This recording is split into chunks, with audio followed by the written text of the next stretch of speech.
An airplane has crashed into the World Trade Center. That is a live shot. We heard a big bang, and then we saw smoke coming out, and everybody started running out. The images are seared into our collective memory, and the scars run deep. First, the unthinkable.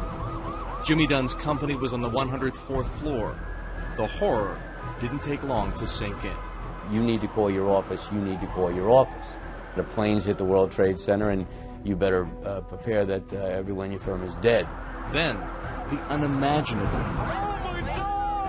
The South Tower of the World Trade Center, 56 minutes after impact.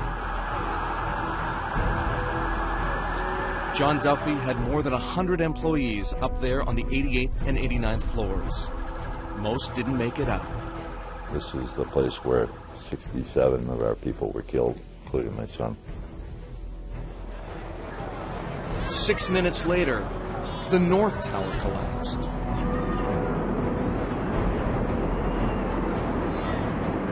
Those twin towers were home to more than 400 companies, 50,000 employees. Some of those companies suffered losses so catastrophic, their very survival was in doubt. None was hit harder than Cantor Fitzgerald, Howard Lutnick's firm, at the very top of the World Trade Center.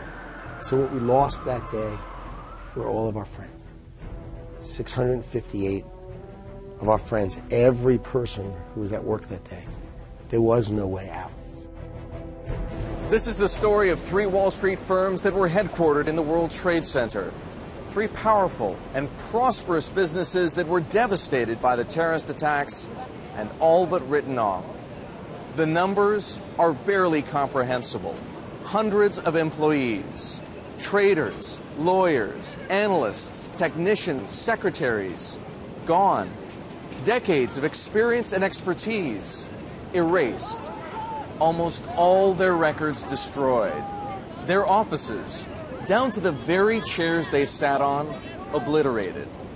Yet a decade later, Cantor Fitzgerald, Sandler O'Neill, and Keefe, Bruyette Woods haven't just survived. They're thriving. They've triumphed over tragedy. And when we come back, you'll find out how they did it.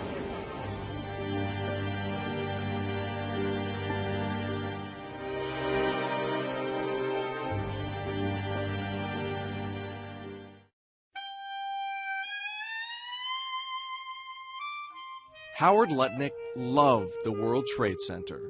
Huge buildings, two of them, right next to each other. Great hub of commerce, tons of people coming in. It was alive. And that's what made it a great place to work. To the Cantor Fitzgerald CEO, those twin towers weren't just symbolic. They exuded something else, something majestic. What I loved about those offices were everybody who worked there had the best views. Didn't matter who you were, didn't matter what your position was. If you had a window anywhere near you, or you had a hallway, you could just stop and it was drop dead gorgeous. You know, what was a better view? All of Manhattan at your feet with the Statue of Liberty. I mean, it was brilliant. The world's a tough place. Lutnick was only 34 when he became head of Cantor Fitzgerald, then the biggest broker for U.S. government bonds. His headquarters, what might have been the best piece of real estate in corporate America, the uppermost office floors, 101 to 105 of Tower 1. You couldn't get any higher. September 11th was my son Kyle's first day of school. And my wife and I took him to school. We took that picture that we all have of ourselves, a little wet behind the ears, me kneeling next to my son, me and my wife next to my son, all those sort of pictures, right around 8:45. A minute after this picture was taken, the first hijacked plane slammed into Tower 1, the North Tower, between floors 93 and 99. Lutnick got a phone call from his office and raced downtown. By the time he arrived, the South Tower had been struck. I got out of the car, I got to the foot of the building, and I started grabbing people as they were coming out. And what I figured was there were people pouring out of this doorway. If I found someone who had worked on the 103rd floor, that means there were exits. And I got all the people around to grab people as they were coming out because they were pouring out, asking to yell out what floor they were on. And the highest floor we got to was 92. And then we heard this sound. It sounded like a plane was coming in right over our head. So we thought another plane was coming in. So we started running. But what it was number 2 World Trade Center collapsing. So I'm running. I look over my shoulder, and there's a tornado chasing me. So I just dive under a car, and the world turns black. And I'm just trying to hold my breath. Just trying to hold my breath. Like hundreds of others, Lutnick emerged from the destruction covered in ash. At what point did you come to grips with what had happened back at the office? At that moment in time, I thought there couldn't possibly be enough oxygen for them to live inside, because I was outside and I felt that I was going to die. So It started to sink in then. Yeah, I was certain that they were all gone. 658 Cantor Fitzgerald employees, including Howard Lutnick's younger brother Gary, never had a chance. Today, Howard Lutnick is composed in front of the camera. A decade ago, his emotions were raw. You have suffered such great professional and personal loss. What is the fate of your brother? Well, my brother was on the 103rd floor. He worked for me, and in those first terrible days, making frequent appearances on television, Lutnick became the human face of the tragedy. His firm had suffered the greatest loss of life, but surviving Cantor employees didn't give in. I think what's amazing, and I think it's amazing, you have 300 people. They lost all their friends. They lost the person to their left. They lost the person to their right. And they call me up and they say, I want to go to work. I said, why do you want to go to work? Let's just go to funerals. They go, no, I want to go to work. I can't stay home. I can't stay home. I have to work. I have to do something. The story was heartbreaking. Lutnick promised to provide for all the families of the Cantor employees who'd perished, even before he knew for certain what the final death toll was. The reason they want to be in business, and there's only one reason to be in business, is because we have to make our company be able to take care of my 700 families. 700 families. And I have 700 families. But Lutnick then made a decision that would haunt him for years. Can't say it. Appearing on Larry King Live a week after 9/11, he had to explain why he'd stopped issuing paychecks for those who'd been killed. You see, they call me and they say, how come you can't pay my salary? Why can't you pay my husband's salary? Other companies pay their salary. Why can't you? But you see, I lost everybody in the company, so I can't pay their salaries. So they think we're doing something wrong. I can't pay their salaries. I don't have any money to pay their salaries. It was a public relations nightmare. The sympathetic face of 9/11 was accused of being a heartless multimillionaire, a CEO who broke promises to his own people. In reality, Cantor Fitzgerald needed the cash. As a brokerage, it had to move millions of dollars in and out of accounts at lightning speed. And Lutnick had just lost most of the people and the computer systems that made it happen. Howard Lutnick is a type of old Wall Street guy, just like Cantor was a type of old Wall Street firm. He was a rough-edge guy, trader, sharp elbows, not afraid to speak his mind, not afraid to be out there, no matter what. I mean, that's the culture of Wall Street. Bloomberg Television managing editor Dan Colarusso has covered Wall Street for 2 decades. He says that if anyone was going to succeed at rebuilding, it would be Lutnick. After the attacks, it took on a whole different thing. All that energy, all that drive, all that Wall Street push, went to rebuilding his firm and getting what troops were left on board and keeping everybody, buoyant or at least functional in a very difficult time. And that extended to the family, too. One of the great attributes of the old Wall Street firms is that there's a fierce loyalty. I said, look, we have 2 choices. We can shut it down and go to our friends' funerals. Or, if we're going to go to work, we're going to have to work harder than we've ever worked before at a time where none of us want to work.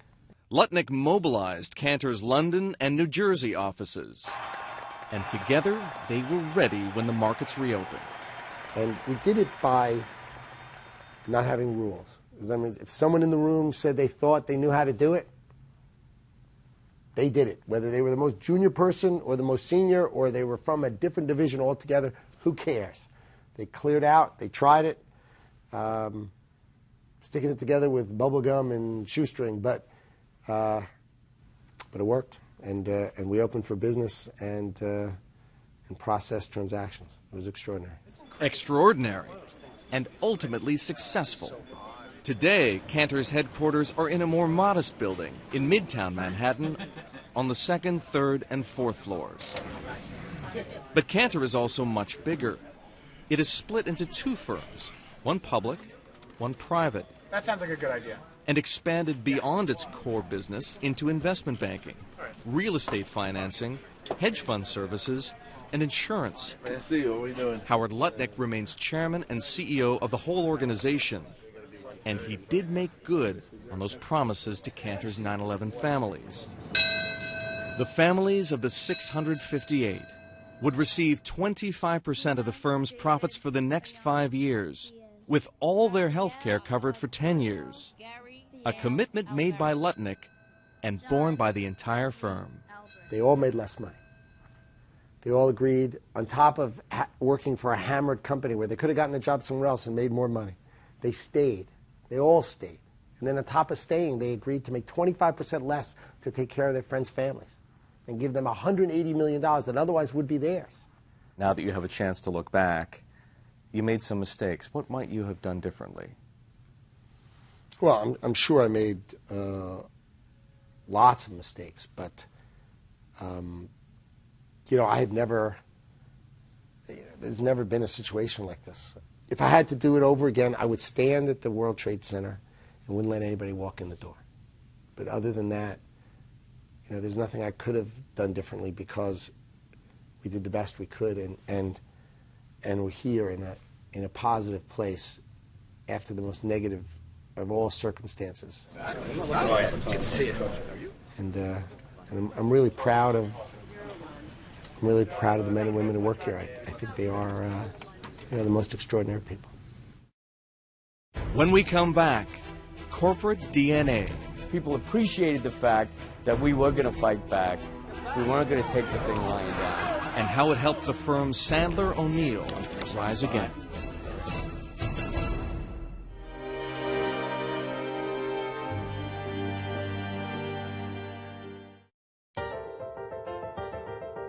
There are many companies, large and small, that make up the financial world we call Wall Street. Each has its own culture, its own unique DNA. Some are shaped by old traditions, others built around aggressive young leaders. There are corporate giants that move markets around the globe, and smaller, private companies that take pride in personal service. The investment banking firm of Sandler O'Neill is one of those. Sandler was, and always will be a very focused place. It's a very, very simple place. We do not confuse our agenda and our client's agenda. Jimmy Dunne is the firm's senior managing partner. His clients are regional and community banks, insurance companies, and real estate investment trusts. Some need help raising capital, others investment advice. And when he talks about doing business, he uses words like fairness, reputation, and integrity. The Sandler guy or woman they've got heart, they've got high energy, hopefully got high intellect, they are hardworking, and there's no feeling of entitlement. Personal traits that would serve his company well in the wake of 9/11. Sandler O'Neill's offices were on the 104th floor of the South Tower. 83 people were at work that morning. Only 17 made it out alive. Almost half the company was lost, including 2 of Sandler's top 3 executives, co-founder Herman Sandler and Chris Quackenbush, the head of investment banking. Dunne survived only because he wasn't there. He was on a golf course that morning, trying to qualify for a tournament. We didn't know for some time, and we didn't want to believe for some time in its entirety, that 70-odd people were dead, and there was nothing, there was no remains of many of them. Yet, that was the grim reality. I knew after 5 hours or 6 hours, when I didn't speak to Chris Quackenbush, when I didn't speak to Herman Sandler, they would have crawled on glass to call me. It would take many days for some to accept it. Loved ones still held out hope for the missing. But, like Howard Lutnick, Jimmy Dunne did not have the luxury of time. The families and the firm itself all needed attention immediately. Before 9/11, Dunne was considered the most laid-back of Sandler's senior partners. The terrible losses at his firm would change all that. In the days and weeks that followed, Jimmy Dunne would instill in everyone around him a sense of moral purpose. Osama bin Laden wanted to bring down American capitalism. Jimmy Dunne wasn't going to let him succeed. And at that moment in time, I knew how we would respond, that we would do the opposite of whatever he would have tried to accomplish that day. So he'd like us to run, we'd stand. He'd like us to quit. We weren't going to do anything but that. We knew, I would say about 5 hours later, what we were going to do. And it was not hard. There was a esprit de corps within the whole firm. We set out to do it. It was a physical reaction to getting punched, which is a great understatement, and reacting. Reflex, literally. There was not even a question. Another partner, Jonathan Doyle, took charge of operations. Find out where everybody is, and you didn't even ask yourself why you were doing it, but you were doing it. Find out who's around, who's good to go, and what I am most proud of is just about everybody who was alive showed up at that office the next morning, almost 100%. Kate Lawton, the firm's general counsel at the time, remembers the challenges. Everything you have in your company is gone, and you have to open for business in a very short time. I need space. I need computers. I need communications equipment. I need supplies. I need order tickets. I need a way to execute orders. I need all of these things I need to talk to my clients and tell them I'm still in business. Longtime clients came to Sandler's aid with temporary office space. But that was just a first step. Everybody had to work the phones. Fred Price, a director of research, had to work the street, literally, negotiating a maze of chaos and police cordons to reach the firm's backup information that fortunately had been kept in a separate vault near the fallen trade center. We had a unique problem in that all of our backup, everything we had obviously at the trade center was destroyed. So every computer, piece of paper, everything we had was gone. Lists of clients, records of transactions, even phone numbers had to be reconstructed from memory. And those who knew the most, the traders who dealt with the street every day, were virtually all gone. A reality that haunted every thought, every decision. I was in the office trying to open up the business side of it, and I remember saying out loud, well, get me Tom, just ask Tom Glasser, and he had perished. Well, just ask Mark Bruce. And I'm like, he's not here either. And because they weren't there, because this was a close-knit partnership, everyone took responsibility for the families of dead colleagues. Stockbrokers and analysts and secretaries became grief counselors, funeral organizers, and forensic specialists. Fred Price was the point man for the family needs. In many ways, it was extraordinarily gratifying because every day you just tried to make a little progress with each family. You just tried to help them get something done that day that needed to be done, whether it was identification, getting DNA,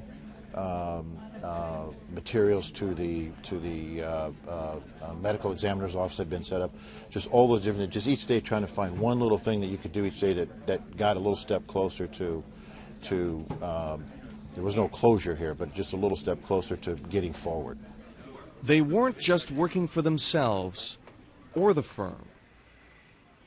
They were working for the friends who were no longer there.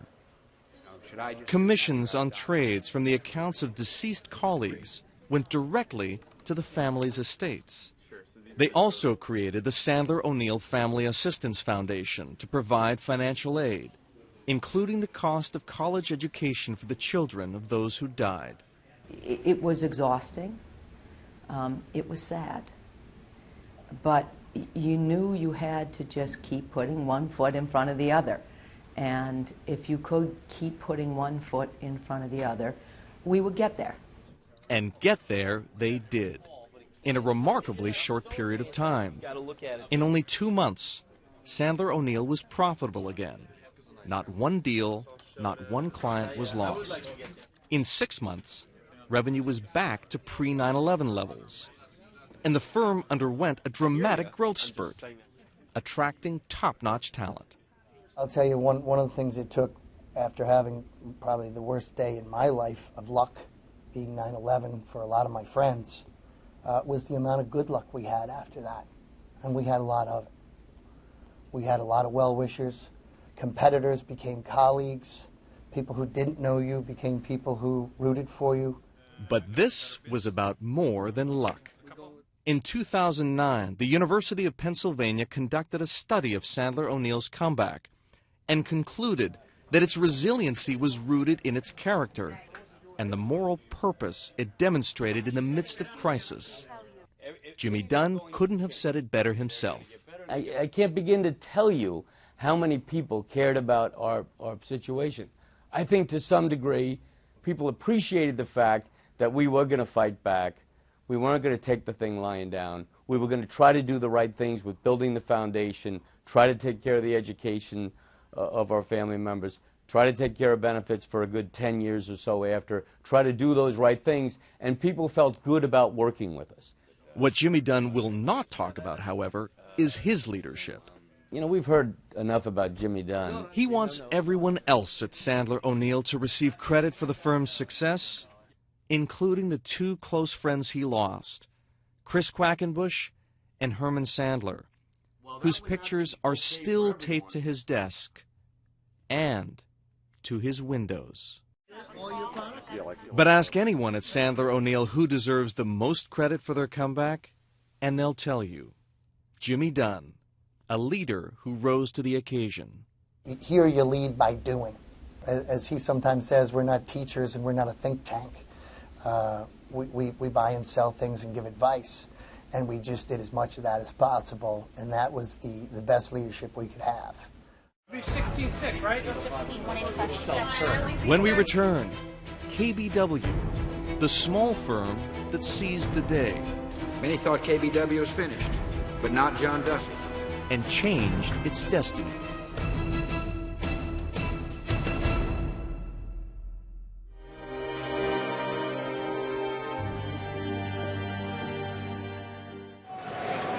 On January 31st, 2007, President George W. Bush paid a surprise visit to Wall Street. On the floor of the New York Stock Exchange, he was greeted like a rock star. It was, after all, this president who stood defiantly in the rubble of the Twin Towers after 9/11. And the people who knocked these buildings down will hear all of us soon.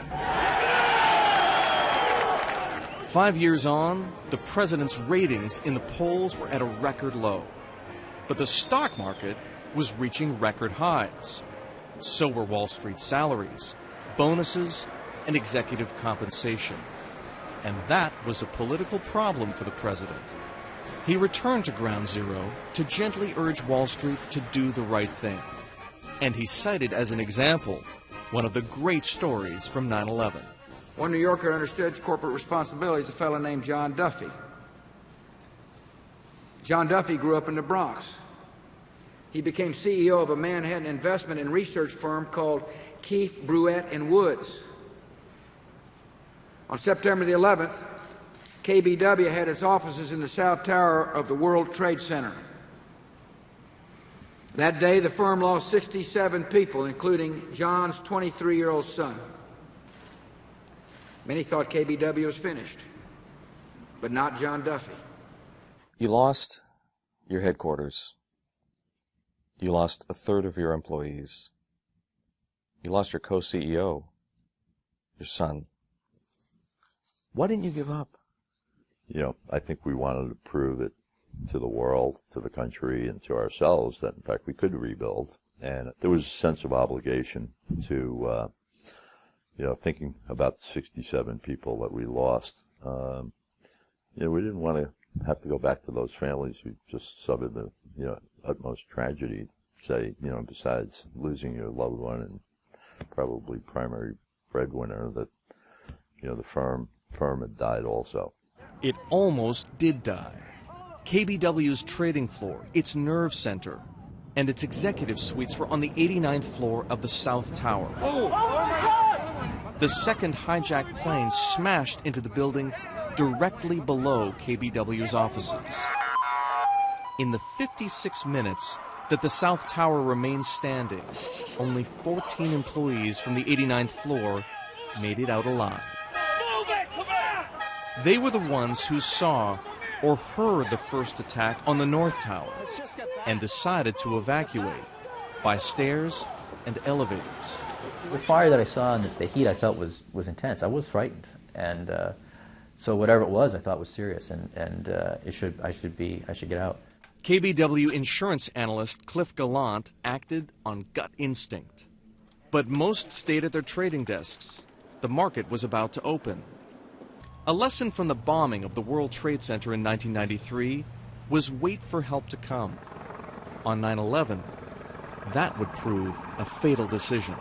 It was confusing and not knowing what was going on. I think if you hadn't seen what I had seen and just rushed over afterward and saw that it was the other building, that your building was okay, I mean, there was absolutely no reason to think a second. Even if you knew that a plane had hit the first building, why would you ever think a second one was coming, right? And so it was. It would have been. It made perfect sense to me that people would decide that you were okay and you could stay. Evacuate or stay, the stairs or the elevators, a business trip that morning, a delayed train, even rush hour traffic. Small decisions and matters of chance would determine who would live and who would die. On the trading floor of Keefe, Bruyette and Woods today, there are only a few reminders of the hell they went through.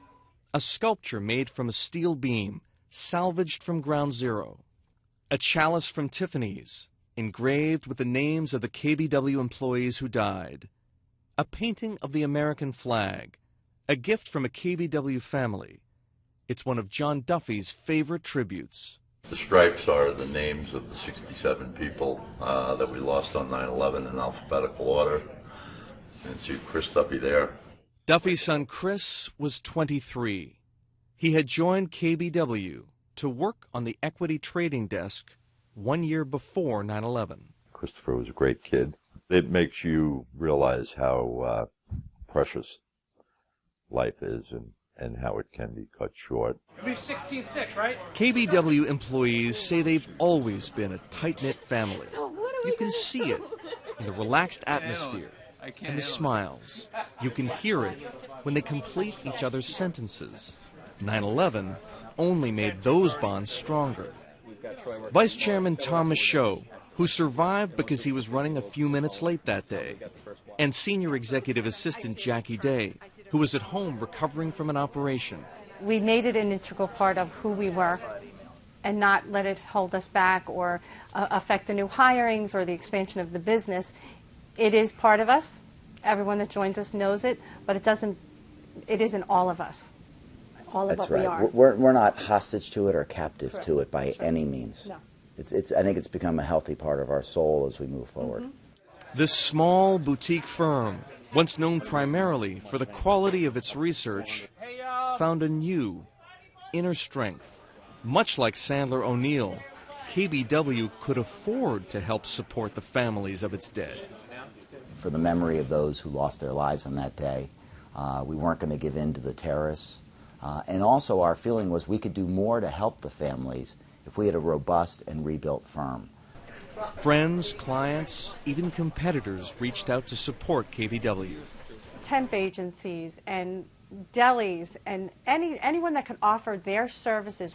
You know, the outpouring of care was tremendous. It was unbelievable, all the extent that people went to show that they knew who we were, who our people were.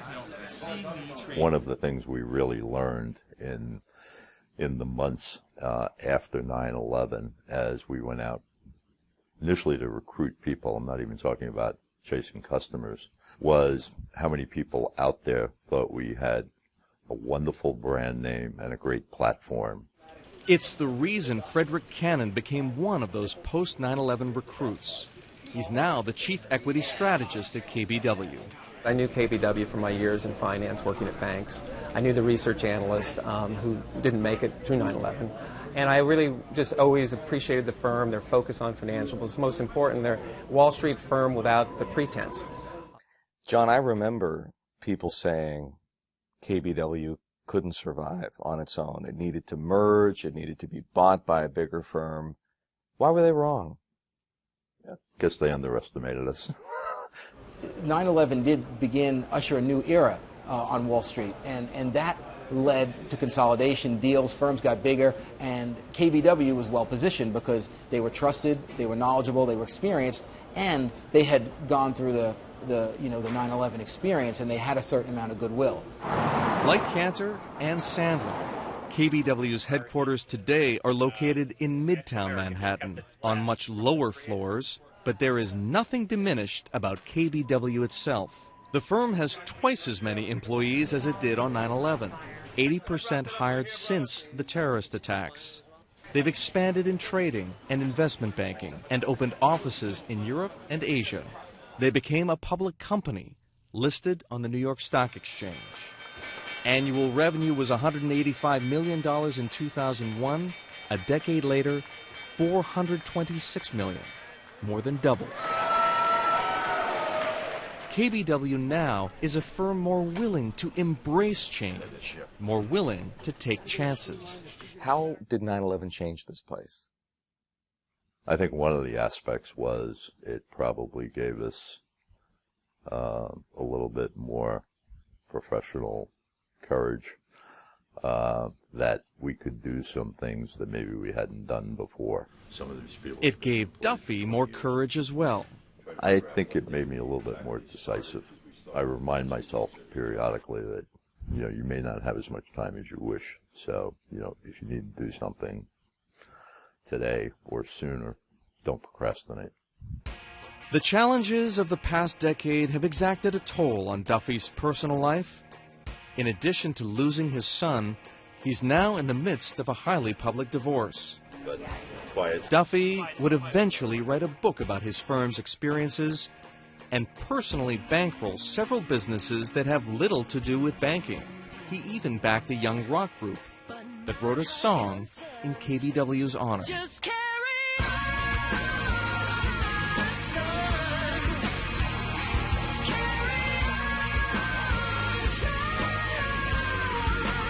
John Duffy, Wall Street banker, became the executive producer of Random Robbery.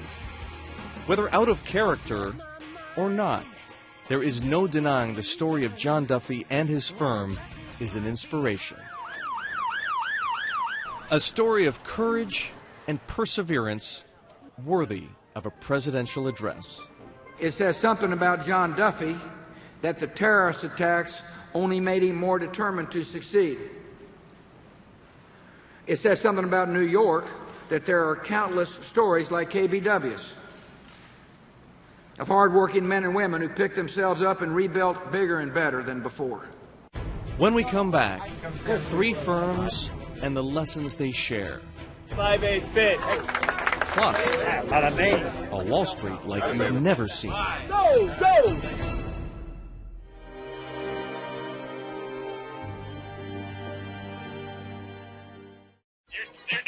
We're done at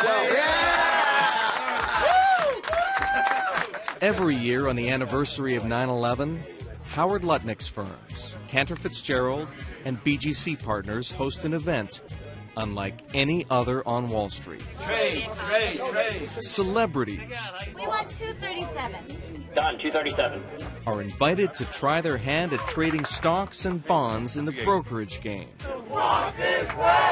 All in the name of their favorite charity. And what we do today is all of our guys and all of our clients help us raise money to take care of 75 charities around the world. We do this in England, we do it in New York, we do it in all our offices across the country.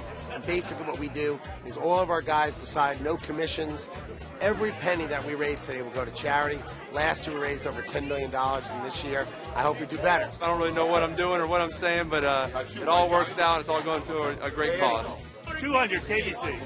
It's not what you'd expect at one of the most competitive firms on Wall Street, but focusing on the needs of others, rallying around those in grief, became a common characteristic among the firms crippled on 9/11. Need the dogs here.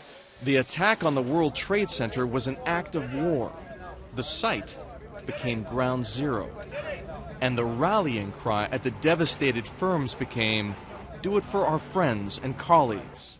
By rising again, Pat, the quad back to you, still for sale. they would honor those who died. The survivors were instilled with a sense of moral purpose. These were not some nameless, faceless, unknown employee number on a badge people to us. I could have told you every single name of every single person that worked at Sandler O'Neill on September 10th of 2001.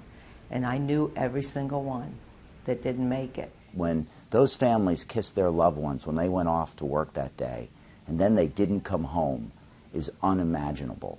And they were not soldiers, they were not in the middle of the war. These folks were just going to work and then wanted to go home at the end of the day to see their families. And the tragedy of the loss was so great. Hard to have self-pity when you saw the challenges that those families had. A sense of moral purpose. Not a phrase one normally associates with Wall Street, but in those first days after 9/11, it was key to survival. The remaining partners of Cantor Fitzgerald, Sandler O'Neill, and Keefe, Bruyette Woods were wealthy enough to have walked away, but they didn't. Employees suffering psychological trauma came back to work, most the next day, and that in turn motivated clients to stay with the firms, motivated unpaid volunteers to walk in through the door, even motivated competitors to throw business their way. A Charlotte company did a lot of the excavating of this. Sandler O'Neill's Jimmy Dunne still keeps a few mementos from 9/11 in his office. A simple cross, crafted with metal from the debris of the World Trade Center. Photographs of the two partners he lost that day. Well, that's a picture, one of the few pictures of Herman and I and Chris together. He insists they made the company what it is today. They were the source of his motivation. Leading the recovery effort at Sandler O'Neill, he was guided by principles already embedded in the firm. In total fairness, we don't sit back and set goals. The first thing you can do is survive. The second thing you can do is reward the best talent. The third thing you can do is get more talent. Tapping the talent pools inside and outside the company would prove another key to each firm's successful recovery. They promoted, they hired, and they trusted that talent. If you're fortunate enough to be a person who has a history of making good decisions, trust them. If you're fortunate enough to be around people who make good decisions, stay close to them. And with new or newly recognized talent came new ideas, new opportunities that would accelerate their recovery. Sandler O'Neill had been close to selling itself to a larger company. Instead, it stayed independent and raised money from private equity. RJ! No, I do have it. KBW, the boutique firm that specialized in research, went public and expanded. And the biggest player in the bond brokerage business, Cantor Fitzgerald, grew much larger and split itself into two companies. Cantor Fitzgerald is the middle market investment bank, and then our public company is called BGC Partners, which has done brilliantly and has hired thousands of employees and grown itself, enormously. And, we've built the business, but it's completely different than it would have been. I can't imagine that I would have come to that decision but for 9/11. From the heights of the Twin Towers to the depths of despair and back again, they have good reason to celebrate how far they've come. But would they ever move back to the new World Trade Center now under construction? I think if we decided to go back there, if the executive committee thought that that was the best opportunity, you know, we'd go back there. And symbolically, I'd like to go back there. I'd go back there in a heartbeat. Do I think it's going to be absolutely beautiful down there? And the memorial is really beautiful. Yes, but, you know, would I move right on top of the Trade Center site? No, because, you know, for the 100 or so people who still work at the firm, who were there then, you know, it would just be too hard. Would you move back? No. How come? I think the emotional stress on those 70-odd employees who still work here, myself included, would be too much. Hard to show up at a place of business and keep your business thoughts focused when your personal thoughts, you know, are elsewhere. It'd be like, to me, trying to conduct business out of a cemetery. Back there is Dick Grasso. Jimmy Dunne keeps a photograph from the New York Stock Exchange, a group of executives, politicians, first responders, and survivors ringing the opening bell on the one-year anniversary of the stock market reopening. There's Howard. Howard. John Duffy. There you are. Yeah. 3 companies, 3 competitors, now bound together by a shared tragedy, shared experiences that have made them all more introspective. Jimmy Dunne is still moved by the letters he received from all over the world. You know, when you get a letter from a school teacher in the Philippines saying that she's proud of you, you know, that goes a long way. Or a letter from a friend, or a letter from a father of a son saying that he wants you to rebuild the firm, that is very important to you. I think when you go through something like 9/11, it causes you to realize how much, as you go through life, you depend upon others. That this is, you know, this is not a solo mission. It shouldn't be as an individual. It certainly can't be as a corporation. It's not about money. It's about the mirror. What kind of human being are we, and who are we? In many ways, they are now who they've always been. Tough, successful, fiercely competitive Wall Street firms. Yet adversity forced them to discover a reservoir of dedication, goodwill, and resilience that would shape their futures. They not only survived, they triumphed.